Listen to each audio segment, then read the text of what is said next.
दोन स्कंदामध्ये उत्तर दिलं. साई दोन्ही 12 म्हणून भागवताचे स्कंद किती झाले? 12. प्रश्न 6 स्कंद 12. भागवताच्या अध्यायाची संख्या आहे 335. म्हणजे 335 का हो? म्हणजे वर्षाचे दिवस किती? साधारणतः 365. लिप वर्ष नाही आलं तर 365. साधकाने दररोज एका अध्यायाचं चिंतन करावं. दररोज एका अध्यायाचं. आणि दररोज एका अध्यायाचं चिंतन केलं तर 335 दिवस गेले. वरच्या 20 दिवसाची सुट्टी का? आणि वरच्या 20 दिवसाची सुट्टी अशी काही काही मानवी जीवने अडचण येऊ शकतात ना. कधी कोणाच्या मोतीलाच जायचंय, कधी तब्येतच खराब आहे, काही अडचण येऊ शकतात. काही दिवस रिझर्व असणं गरजेचं आहे.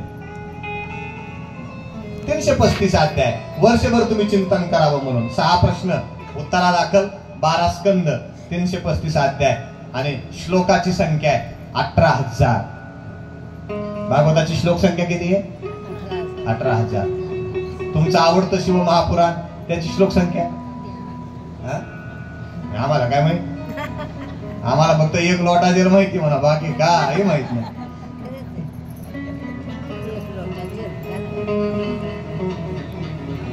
अठरा 18,000 भागवताची श्लोक संख्या आहे. आणि तुम्हाला माहित असलं पाहिजे उद्या तुम्हाला भागवताचे श्लोक किती. तुम्ही जर मुख्यासारखं गप बसलात तर अपमान तुमचा नाही, अपमान माझा आहे. समोरचा माणूस म्हणजे बहुतेक सांगणारा महाराज येडगळ होता नक्कीच, त्यानं बहुतेक श्लोक संख्या सांगितली नाही. 18,000 श्लोक आहे. आणि 18,000 श्लोक का? त्याचं कारण आहे काय बघा, काही काही लोकांच्या जीवनामध्ये आकड्यांना फार किंमत आहे. आकड्यांना इतकी किंमत आहे, मोबाईलचा नंबर घेताना सुद्धा ते ठराविक आकडा घेतील. गाडीचा नंबर घेताना सुद्धा ठराविक आकडा घेतील महाराज. काही काही जणांचं तर आकड्यावर एवढं प्रेम आहे महाराज, एवढं प्रेम आहे, त्यांनी आपली अख्खी प्रॉपर्टी आकड्यापायी खर्च केली. इतकं प्रेम आकड्यावर आहे महाराज. व्यासांना पण एक आकडा आवडतो. कोणता? 18. व्यासांचा लकी आकडा किंवा आवडता आकडा कोणता? 18. आणि संख्याशास्त्राच्या दृष्टिकोनातून सगळ्यात मोठा अंक कोणता आहे माहिती? 9. सगळ्यात श्रीमंत अंक कोणता? 9. आणि 18 अंकाची बेरीज करा किती? 8 आणि 9. विश्वामधला सगळ्यात श्रीमंत परमात्मा, त्या परमात्म्याचं मला वर्णन करायचंय म्हणून श्रीमंत असलेल्या आकड्यातूनच मी वर्णन करणार. याकरता व्यासांनी श्लोक संख्या किती घातली? 18,000. व्यासांनी पुराण निर्माण केली किती? 18 पुराणी सिद्धांत कामय हाची हे. व्यासांनी पुराणांची संख्या आहे 18. बर, व्यासांनी श्रीमद भगवद्गीता लिहिली. भगवद्गीतेचे अध्याय किती? 18. किती? 18 आकडा आवडतो बघा व्यासांना. महाभारत व्यासांनी लिहिलं. महाभारताची पर्व, महाभारताची पर्व सुद्धा 18. 18 अंक व्यासांना आवडतो यात नवल नाही. 18 अंक वाल्मिक ऋषींना सुद्धा आवडलं. म्हणून रामदळाचं वर्णन करताना 72 कोटी रिसदळ, 56 कोटी गोलांगुळ आणि किती पद्मवान नरदळ? 18 पद्मवान नरदळ. वाल्मिकांना सुद्धा कोणता अंक आवडला? 18. बरं जाऊ द्या, व्यासांना 18 अंक आवडतो, वाल्मिकांना 18 अंक आवडतो यात नवल नाही. देशाचे संविधानकार, संविधान ज्यांनी निर्माण केलं त्या संविधान निर्माण करत्याला सुद्धा महाराज 18 अंक आवडतो. संविधानानं किती पगड जातीचं वर्णन केलंय? कोण म्हणलं 19? नाही, 18 पगड जातीचं वर्णन केलंय. याचा अर्थ काय आहे? वेदव्यास असं सांगतात की 18 पगड जाती धर्मातला कोणताही भाविक असू द्या, त्या प्रत्येक भाविकाकरता माझा ग्रंथ उपलब्ध आहे. त्याने फक्त इथं आलं पाहिजे, त्याने इथं आलं पाहिजे महाराज. त्या सर्वांकरता या रे लहान थोर महाराज सगळ्यांकरता याती भलत्या नारीनं, सगळ्यांनी या ग्रंथाचा आनंद घ्या हे सांगण्याकरता श्लोकाची संख्या किती आली? आता उत्तर देण्याकरता स्कंद किती निर्माण केले? 12. अध्यायाची संख्या किती? 335. आणि श्लोकाची संख्या 18,000. एवढ्या गोष्टी लक्षात ठेवा. शेवटच्या दिवशी मी तुम्हाला विचारणार आहे आणि ज्याला येईल त्याला 1 रुपया बक्षीस देणार आहे. लक्षात ठेवा. व्यासांनी हा ग्रंथ निर्माण केला. महर्षी नारदांच्या आज्ञेनं हा ग्रंथ निर्माण केला. समाधान देणारा हा ग्रंथ. जेव्हा हा ग्रंथ निर्माण केला आणि मग हा ग्रंथ जगामध्ये विख्यात कोणी केला तेव्हा त्याचं वर्णन करत असताना सूत महर्षी सांगतात की हा ग्रंथ शुकदेवांनी जगतामध्ये जगद विख्यात केला. कोण आहेत शुकदेव? त्या शुकदेवाच्या पूर्वजन्माची स्थिती आल्यानंतर यमुना पहिलं पार होऊन जायचे वृंदावनामध्ये.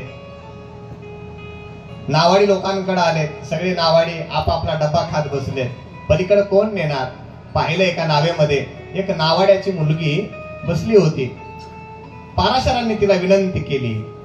त्या नावाड्याच्या पोरीनं पाराशरांना नावेमध्ये बसून यमुनेच्या तीरातून पलीकडे नेण्याचा प्रयत्न केला. परिणाम असा झाला त्या मुलीचं सौंदर्य पाहून महर्षी पाराशर त्या मुलीवरती आकृष्ट झाले आणि त्या मुलीपासून पाराशर ऋषीला जो मुलगा झाला त्या मुलाचं नाव आहे महाराज कृष्णद्वैपायन. यमुनेच्या बेटामध्ये त्या मुलाचा जन्म झाला म्हणून त्या मुलाचं नाव आहे कृष्णद्वैपायन. या मुलाने बद्रिकाश्रमाला बोराची फळं खाऊन तपश्चर्या केली म्हणून त्याच मुलाला दुसरं नाव मिळालं बादनारायण. त्या बादनारायणाने एका असलेल्या वेदाचे 4 वेद निर्माण केले म्हणून त्याच कृष्णद्वैपायनाचं त्याच बादनारायणाचं नाव झालं वेदव्यास. आणि यांची प्रज्ञा किती मोठी आहे की आजही गुरुपौर्णिमा त्यांच्या नावानं साजरी केली जाते. बघा आषाढ महिन्यातली पौर्णिमा व्यास पौर्णिमा आहे. जगातलं सगळं साहित्य नावाचं क्षेत्र महाराज उष्ट ज्या माणसाने केलंय ना त्या माणसाचं नाव आहे श्री वेदव्यास. नमोस्तुते व्यास विशाल बुद्धे फुल्लारविंदा यतपत्र नेत्र येन त्वया भारत तैल पूर्ण प्रज्वालितो ज्ञानमय प्रदीपा. विशाल बुद्धे. पण विशाल बुद्धीचा वापर कशा करताय? प्रज्वालितो ज्ञानमय प्रदीपा.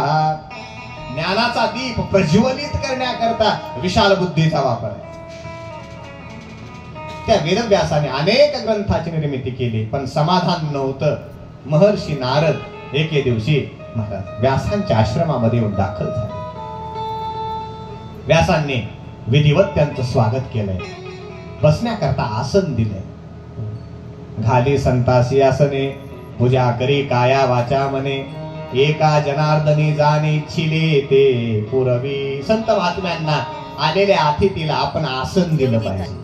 आसन देणं म्हणजे काय? एखादी चटई किंवा एखादं वस्त्र बसण्याकरता टाकणं का? तो लौकिक व्यवहार झाला. पण आसन या शब्दामध्ये महाराज 3 अक्षर आहेत बघा. आ स न. आ म्हणजे आदर, स म्हणजे सन्मान, न म्हणजे नम्रता. आदरानं सन्मानानं नम्रतेनं जे टाकलं जातं त्याला काय म्हणतात? आसन. आणि त्या आसनावरती श्री वेदव्यासांनी नारदांना विराजमान केलं. आपली अडचण सांगितली. एवढं सगळं निर्माण केलं, एवढे सगळे ग्रंथ निर्माण केले पण मनाला समाधान नाही. काय काय? नारदांनी उपाय दिला. म्हणे तुम्ही एक काम करा, मनाला समाधान प्राप्त करून घ्यायचं असेल तर हरिकथा करा. पूर्वजन्मामध्ये मी दासीपुत्र होतो परंतु संतांच्या संगतीमध्ये हरिकथा माझ्या जीवनामध्ये आली आणि दासीपुत्र असलेला मी पुढच्या जन्मामध्ये महर्षी नारद म्हणून जन्माला आलो. तुम्ही हरिकथेचा आश्रय घ्या. नारदाच्या सल्ल्याने वेदव्यासाने हरिकथेचा आश्रय घेतला. चतुश्लोकीचा उपदेश नारदांनी वेदव्यासांना दिला आणि त्या 4 श्लोकाचा विस्तार करता करता 18,000 श्लोकाचं भागवत श्री वेदव्यासाने निर्माण केले. कथा मोठी आहे पण तुम्हाला मी छोट्या स्वरूपामध्ये सांगतोय. ग्रंथ निर्माण केलाय, पण आता हा ग्रंथ जगापर्यंत पोहोचणार कसा? व्यासांच्या मनामध्ये हा विचार आहे. या दरम्यानच तिकडे कैलासगिरीवरती एक नवल घडलं. भगवान भोले बाबा समाधी अवस्थेमध्ये विराजमान आहेत आणि भगवान भोले बाबा समाधीत आहेत म्हणून पार्थिव शिवलिंगाची पूजा महासती करतीये. इतक्यामध्ये नारदजी आले. मापा सतीने भगवान भोले बाबांची यथासांग षोडशोपचारी पूजा केली आहे.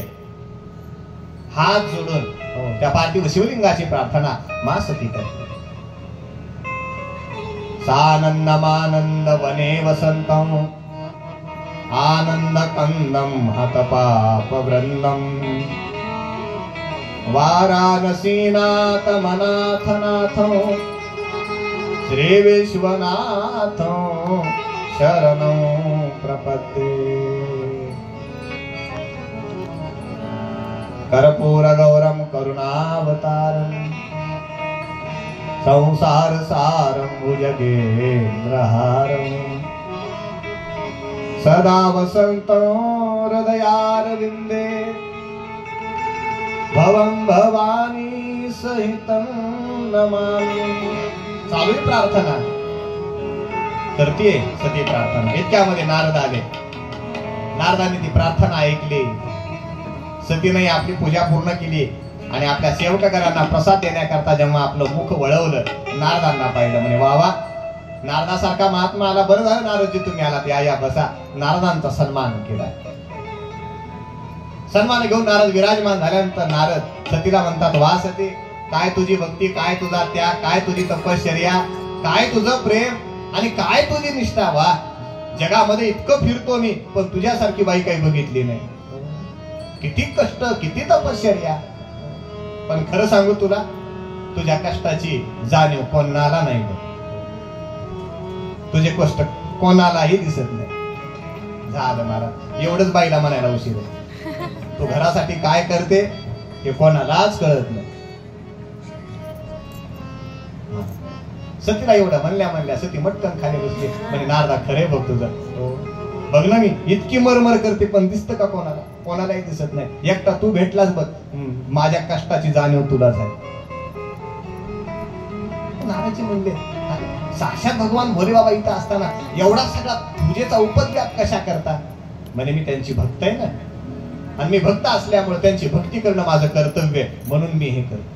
माझं प्रेम आहे भगवान भोले बाबावरती, म्हणून ही पूजा अर्चा मी करते. नारदजी म्हणतात, तुझं प्रेम आहे ग, पण त्या भोले बाबाचं तुझ्यावर आहे का? बऱ्याच वेळेला महाराज असे नारद घरामध्ये आले ना, आनंद येतो बघा, आनंद. पण तुझं प्रेम आहे का? भगवान भोले बाबाचं तुझ्यावर प्रेम आहे? सती म्हणते, हो नारदा, भोले बाबाचं पण माझ्यावरती खूप प्रेम आहे. आणि कशावरून? सती म्हणते, नारदा, अरे जे मंत्र कधीच कोणासमोर सांगायचे नसतात का, असे गोपनीयम गोपनीयम गोपनीयम प्रयत्नतः असे दिव्य मंत्र सुद्धा माझे पतिराज मला सांगतात. माझ्यापासून ते काही लपवून ठेवत नाही. त्यांची प्रत्येक गोष्ट मला माहित असते, कारण ते झोपी गेले की त्यांचा मोबाईल मी काढते आणि पासवर्ड काढून सगळे रेकॉर्ड, सगळं मला माहित असतं. बघ, काही कोणत्याही गोष्टीची मला इत्यंभूत माहिती मला माहिती आहे. नारदजी म्हणतात, सती, असं वेड्यासारखं प्रेम करत जाऊ नये. माणसानं जरा सावध राहिलं पाहिजे. का? जगाची रीत आहे, जगामधला प्रत्येक व्यक्ती स्वार्थी आहे. सती म्हणते, सुर नर मुनी सब की यह रीती स्वार्थ लाग करही सब प्रीती. सगळेजण प्रेम करतात, स्वार्थ ठेवून प्रेम करतात. भगवान भोले बाबा सुद्धा तुझ्यापासून काहीतरी नक्कीच लपवत असतील.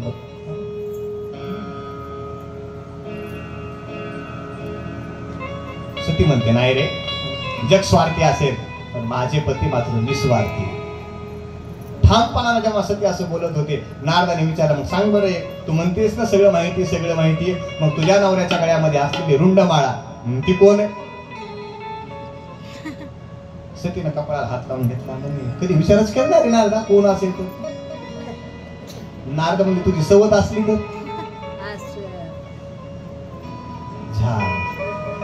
बघ बाबा, तू म्हणत होतीस की निस्वार्थी माझा पती आहे, माझ्या पतीचं माझ्यावर प्रेम आहे, पण तुला तुझ्या पतीची रुंडमाळा माहित नाही. काय माहिती मग तुला तुझ्या पतीचं? बरं मी आल्यावर विचारते. नारद म्हणले विचार, नाही तर नको विचार, मला करायचंय काय? माझी वास्तविक परिस्थिती जाणीव करून देणं माझं कर्तव्य. माझं ते कर्तव्य मी पूर्ण केले. तुला काय करायचं तुझं तू बघून घे. आणि मला भगवान नारद जेव्हा निघाले, भोले बाबा नेमके समाधीतून जागे झाले होते. भोले बाबा नारदा नारदा नारदा नारदा नारद म्हणले नाही देवा, सगळा उपचार झाला, चहा पाणी झाला, आता येतो. जय श्रीराम निघाले.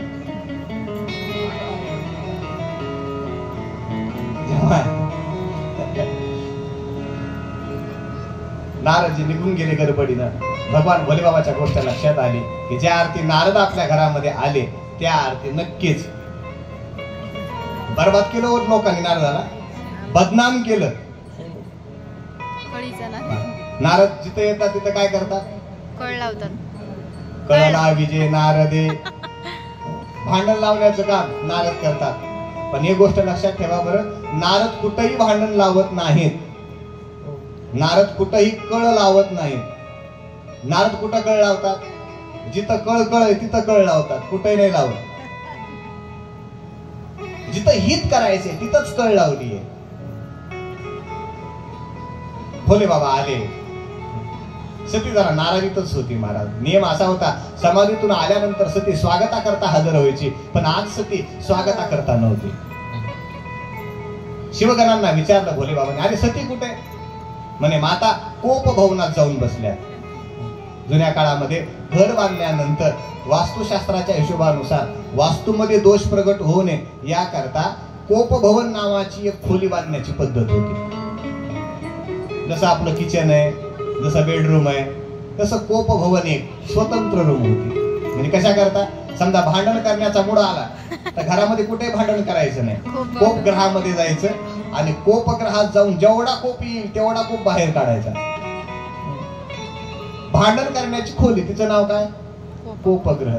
पण हल्ली कुठले इंजिनियर आणि कुठले वास्तुतज्ञ कोपग्रह बांधायला सांगत नाही. म्हणजे का सांगत नाही? त्याचं कारण आहे, म्हणजे हल्ली घरात कोणत्याही कोपऱ्यात जा, सगळीकडे कोपच. काय अनुभव नाही तुम्हाला? कोपच आहे,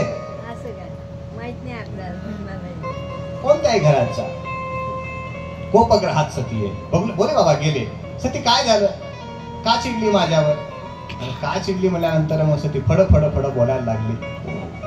नुसतंच तुम्ही म्हणता माझ्यावर प्रेम आहे, माझ्यावर प्रेम आहे, माझ्यावर प्रेम आहे, मला काही तुम्ही सांगत नाही, सगळ्या गोष्टी माझ्यापासून लपवून ठेवता. बरं झालं नारद आले होते म्हणून मला कळलं. तरी भगवान शंकराच्या गोष्ट लक्षात आली, अरे अरे हा करंट सतीचा नाही. मग सद्गुरू भेटले आणि सद्गुरू भेटल्याशिवाय शिष्याला वाचा फुटत नाही. गुरु वचनी फुटली पहाट. सद्गुरू भेटावा लागतो. नक्कीच नारद भेटले तिला. काय झालं काय झालं काय झालं सगळं मला सांगतो म्हणता काहीच सांगत नाही. अगं तुझ्यापासून कोणती गोष्ट लपवली? सगळं तुला तर उघड उघड माहितीये. म्हणजे उघड उघड माहितीये तुमच्या गळ्यामध्ये असलेली ती रुंड माळा का माझी सवत आहे का? म्हणजे सवत नाही, ती तूच आहेस. मी आश्चर्य वाटलं सतीला. आणि कसं काय? म्हणे सती, प्रत्येक कल्पामध्ये तुझा जन्म व्हायचा, तू तपश्चर्या करायची, तुझा माझ्याशी विवाह व्हायचा आणि कल्पभेदाच्या मर्यादेनुसार तुझा मृत्यू सुद्धा व्हायचा. तुझा मृत्यू झाला की तुझी आठवण म्हणून तुझ्या देहाची एक कवटी मी माझ्या गळ्यामध्ये धारण करायची. अशा कवट्या कवट्या कवट्या गोळा झाल्या आणि मला नाव मिळालं कवट्या महाकाळ. ती रुंड माळा माझ्या गळ्यामध्ये आली. माझ्या गळ्यामध्ये सती म्हणली. पण तरी माझ्या मनामध्ये एक शंका आहे. काय शंका? मी जन्माला येत होते, बरोबर आहे. मी जीवन जगत होते, बरोबर आहे. मी तपश्चर्या करत होते, बरोबर आहे. तुमच्याशी माझा विवाह होत होता, बरोबर आहे. आपण प्रपंच करत होतो, बरोबर आहे. माझा मृत्यू होत होता, बरोबर आहे. तुमचा मृत्यू भोले बाबाने सांगितलं सती मला मृत्यूच नाही, मरण माझे मरून गेले मज केले अमर. मला मरण नाही म्हणे. का मरण नाही? भोले बाबाने सांगितलंय की मी अमर कथेचा आश्रय घेतलाय. अमर कथा म्हणजे श्रीमद भागवत कथा.